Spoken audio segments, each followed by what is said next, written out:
It's spring in West Michigan and tulips are in bloom everywhere at the Tulip Time Festival in Holland, in gardens and backyards, and at one house in particular in Northeast Grand Rapids.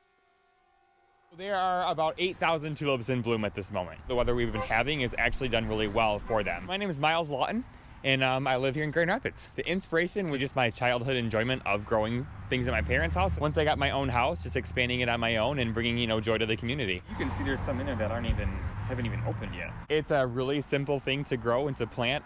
You really can't screw it up. There's the directions on the bag about planting them. It's either 6 to 8 inches below the surface of the soil, but they have to go through the winter cold snap that Michigan has in order to get the bloom. So they have to be planted in the fall. It's not an instant gratification thing.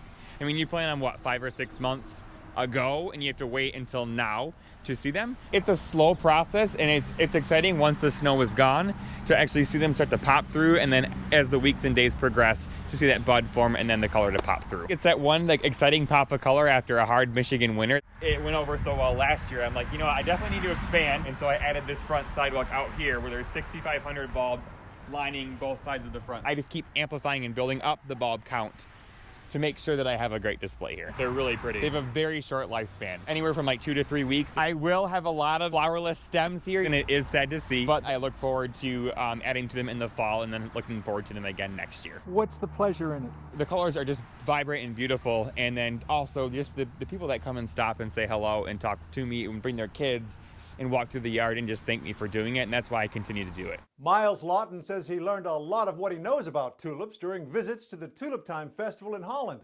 This year, the free 8-day festival runs through May 9th. I'm Phil Dawson. This is Phil Dawson TV.